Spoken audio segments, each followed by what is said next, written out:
அஸ்ஸலாமு அலைக்கும் வரஹ்மத்துல்லாஹி வபரகாத்துஹு. நம்ம நபிமார்களின் வரலாறை பார்த்துக்கிட்டு இருக்கோம். அந்த வரிசையில் நபி அய்யூப் அலைஹிஸ்ஸலாம் அவர்களின் வரலாறை நம்ம பார்த்துக்கிட்டு இருக்கோம். அந்த பகுதியில் நேற்று நம்ம பார்த்தது பகுதி 1.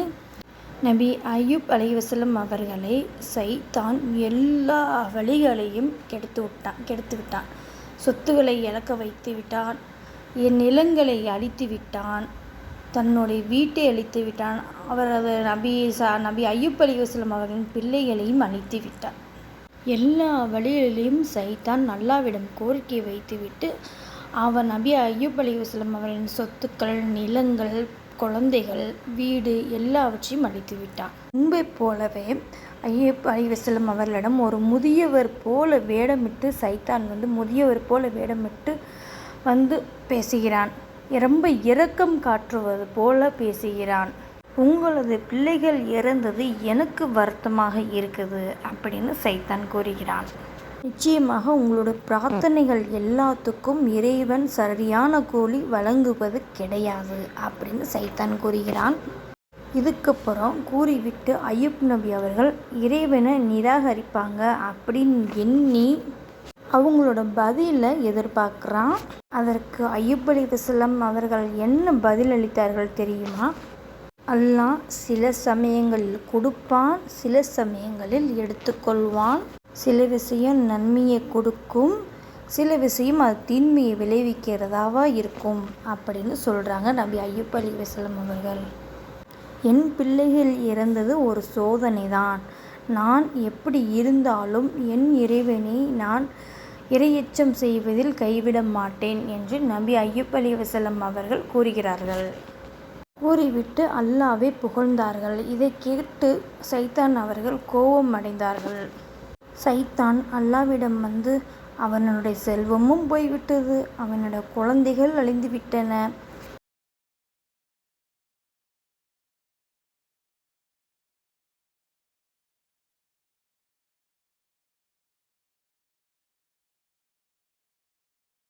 ஆனால் அவர் இன்னும் ஆரோக்கியமாக தானே இருக்காரு அப்படின்னு சொல்கிறான் சைத்தான். அவரிடம் ஆரோக்கியம் இருக்கும் அந்த எண்ணத்தில் தான் திரும்பி பெற்றுக்கொள்ளலாம், அதாவது செல்வத்தையும் தன்னுடைய பிள்ளைகளையும் பெற்றுக்கொள்ளலாம் என்ற நம்பிக்கையில் தான் உங்கள் மேல் இறையச்சம் இன்னும் வைத்திருக்கிறார்கள் என்று கூறுகிறார்கள் சைத்தான். அவரது உடல் ஆரோக்கியத்தை கெடுக்கும்படி அல்லாஹு தாலாவிடம் சைத்தான் கேட்கிறான். சைத்தானுக்கு பாட புகட்ட வேண்டும் என்பதற்காக மீண்டும் அல்லாஹு தாலா சைத்தானுடைய கோரிக்கையை ஏற்றுக்கொண்டான். அல்லாஹு தாலா சொல்கிறான், அவருடைய உடலுக்கு மட்டும்தான் நான் உனக்கு அனுமதி தருகிறேன், அவருடைய உயிருக்கு அல்ல அப்படின்னு சொல்கிறான் அல்லாஹு தாலா. இதை கேட்ட சைத்தான் மகிழ்ச்சி அடைகிறான். சிறிது நேரத்திலே நபி அய்யூப் அலைஹிஸ்ஸலாம் அவர்கள் உடல்நிலை மோசம் அடைந்தது. அவர்கள் மிகவும் நோய்வாய்ப்பட்டு இருந்தார்கள். ஆனாலும் அவர்கள் ஈமான் மீதும் இறையச்சம் மீதும் ரொம்பவே நம்பிக்கையாக இருந்தார்கள். ஆனால் அவர்கள் ரொம்ப நோய்வாய்ப்பட்டிருந்தாங்க. ஆனால் அவர்கள் நோயை பற்றி எந்தவித குறையும் சொல்லாமல் அல்லாஹு தாலாவை புகழ்ந்து கொண்டே இருந்தார்கள். அந்த ஊரில் உள்ளவர்கள் அய்யூப் நல்லவர்களாக இருந்திருந்தார் அல்லாஹு தாலா இப்படி செய்திருக்க மாட்டார் அப்படின்னு சொல்கிறாங்க. உறவினர்கள், நண்பர்கள், அவர்கள் நேசித்த அனைவருமே அப்படித்தான் கூறினார்கள். அவர்களது அன்பு மனைவியை தவிர. இந்த நிலையில் அவங்கக்கிட்ட பணமும் இல்லை, வருமானமும் இல்லை. எனவே அய்யூப் நபி வேலை செய்து வருமானம் பெற்றுக்கொண்டு வராங்க. தன்னுடைய கணவருக்கு பணிவிடை செய்து கொண்டு மிகவும் உறுதுணையாக இருக்கிறாங்க. மேலும் அய்யூப் அலைஹிஸ்ஸலாம் அவர்கள் அல்லாஹு தாலா கிட்ட எவ்வாறு துவா செய்கிறாங்க? எனது வலியையும் துன்பத்தையும் தாங்கும் பொறுமையை தருமாறு துவா செய்கிறாங்க. ஒரு நாள் சைத்தான் மனித உருவத்தில் அய்யூப் நபியோட மனைவி முன்னாடி தோன்றி அவர்களிடம் உன் கணவர் எங்கே என்று கேட்கிறான். இதோ அப்படின்னு சொல்லி கிட்டத்தட்ட உயிரற்ற ஒரு உருவத்தை சுட்டி காட்டி அவர் கூறுகிறார்கள், இவர் வாழ்க்கைக்கும் மரணத்திற்கும் இடையில் உள்ளவர்களாக இருக்கார்கள். அவங்க வாழ்ந்த செல்வங்கள், குழந்தைகள் எல்லாத்தையும் இழக்க வைத்தவன், அந்நாட்களை எல்லாத்தையும் நினைவுபடுத்தியுள்ளான் சைத்தான் அப்படின்னு சொல்லி அய்யூப் நபி அவர்களின் மனதை குழப்பி விடுறான். எனவே அய்யூப் அலைஹிஸ்ஸலாம் அவர்கள் மனைவி, நீங்கள் அல்லாஹு தாலாவிடம் உங்களோட நோயை குணப்படுத்தும்படி அல்லாஹ்விடத்தில் துவா செய்யுங்க அப்படின்னு சொல்கிறாங்க. அதற்கு அய்யூப் நபி, சைத்தான் உங்களோட மனதை குழப்பம் செய்துள்ளான். நான் எவ்வளவு காலம் ஆரோக்கியத்தையும் செல்வத்தையும் அனுபவித்தேன் என்று சொல்லுங்கள் அப்படின்னு அய்யூப் அலைஹிஸ்ஸலாம் அவர்கள் தங்களின் மனைவி கிட்ட கேட்குறாங்க.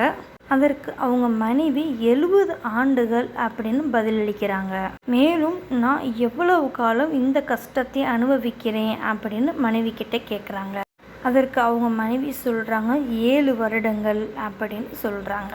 நான் என்னுடைய கஷ்டத்தை நீக்கும்படி அல்லாஹ்விடத்தில் கேட்குறதுக்கு வெட்கப்படுறேன். ஏன்னா கஷ்டமான காலங்களுக்கு முன்னால் நான் ஆரோக்கியமாக வாழ்ந்த காலங்கள் அதிகமாக இருக்குது அப்படின்னு சொல்கிறாங்க நபி அய்யூப் அலைஹிஸ்ஸலாம் அவர்கள்.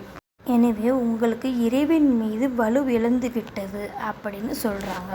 என் உடல்நிலை சரியானதுக்கு அப்புறம் என் கையால் நான் உங்களை தண்டிப்பேன் அப்படின்னு சொல்கிறாங்க நபி அய்யூப் அலைஹிஸ்ஸலாம் அவர்கள். இன்றிலிருந்து உங்களோட கையால் நான் எதையோ சாப்பிடவோ குடிக்கவோ மாட்டேன் என்று கூறுகிறார்கள். என்னை விட்டு சென்று விடுங்கள், இறைவன் என்னை என்ன செய்யணுமோ செய்யட்டும் அப்படின்னு சொல்கிறாங்க நபி அய்யூப் அலைஹிஸ்ஸலாம் அவர்கள்.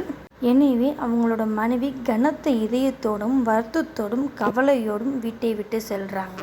உதவியற்ற நிலையில் உணர்ந்த நபி அய்யூப் அலைஹிஸ்ஸலாம் அவர்கள், அல்லாஹு தாலா என்னுடைய நோய் தீர்ந்தது, நீயே நிச்சயமாக கிருபை செய்பவர்களுடைய இருக்கின்றாய் என்று அல்லாஹ்விடத்தில் துவா செய்கிறாங்க. அய்யூப்போட துவாவிற்கு உடனடியாக அல்லாஹு தாலா பதிலளித்தான். அவர்களுடைய காலால் நிலத்தில் அடிக்கும்படி ஆணையிட்டான். நபி அய்யூப் அலைஹிஸ்ஸலாம் அவர்களும் அவ்வாறே செய்தார்கள். காலால் அடித்ததுமே நிலத்திலிருந்து குளிர்ந்த நீர் வெளியேறியது. மேலும் அந்த நீரால் உடலை கழுவும்படி கூறினான். நபி அய்யூப் அவர்களும் அவ்வாறே செய்தார்கள். சிறிது நேரத்திலே உடலில் இருந்த கொப்பளங்கள் எல்லாமே மறைந்துவிட்டன. தோள்கள் எல்லாமே புதுமையுற்றது. உடலில் உள்ள அனைத்து பாகங்களும் புதுமையாக்கப்பட்டது. உடலில் உள்ள அனைத்து பாகங்களும் செயல்பட தொடங்கின. அய்யூப் நபி அவர்கள் பூர்ணம் குணமடைந்தார்கள். கணவனை விட்டு பிரிந்து இருக்க முடியாத அவங்களோட மனைவி திரும்ப வீட்டுக்கு வராங்க. வீட்டிற்குள் நுழையுமே அய்யூப் நபி அவர்கள் மனைவி அய்யூப் நபி அவர்களை அடையாளமே தெரியவில்லை. அந்த அளவுக்கு அவங்க மாறி போயிட்டாங்க. அய்யூப் அலைஹிஸ்ஸலாம் அவர்கள் தன்னுடைய மனைவியை வரவேற்கிறாங்க. அய்யூப் அலைஹிஸ்ஸலாம் அவர்களை கண்ட அவங்க மனைவி பெரும் மகிழ்ச்சி அடைகிறாங்க. அவங்களுடைய கணவனை தழுவி அல்லாஹ்வுக்கு நன்றி செலுத்துகிறாங்க. அய்யூப் நபி அவர்கள் குணமானவுடனே அவங்களுடைய மனைவிக்கு 100 அடி கொடுக்குறேன் வாக்கு கொடுத்துருந்தாங்க அல்லாஹ்வுக்காக. ஆனால் அவங்களோட மனைவியை துன்புறுத்துறதற்கு அவங்களுக்கு விருப்பம் இல்லை. அதே நேரத்தில் அல்லாஹ்விடத்தில் சத்தியம் செய்ததற்கு மீறவும் அவங்களால முடியவில்லை. அதனால் அல்லாஹு தாலா ஒரு கட்டளையிடுறான். ஒரு மெல்லிய மூட்டையை எடுத்து அவங்களோட மனைவியை அடிக்கும்படி கட்டளையிடுறான்.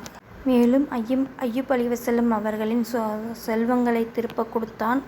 அவர்களது பிள்ளைகளையும் கொடுத்தான். மேலும் அய்யூப் அலைஹிஸ்ஸலாம் அவர்கள் 93 வருடங்கள் வாழ்ந்தார்கள். 93 வயதில்தான் இருந்தார்கள். எவ்வளவு கஷ்டப்பட்டாலும் அய்யூப் நபி அவர்கள் பொறுமையாக தான் இருந்திருக்காங்க. எவ்வளவு கஷ்டம் வந்தாலும் நமக்கு பொறுமையாக இருக்கணும் அப்படின்னு அல்லாஹு தாலா கூறுகிறான். இந்த கதையிலேருந்து எவ்வளவு சோதனை வந்தாலும் அல்லாஹு தாலா நமது நன்மைக்கு தான் செய்கிறான் என்று நாம் தெரிந்து கொள்ள வேண்டும். பொறுமையாக இருக்க வேண்டும். இன்ஷா அல்லாஹ்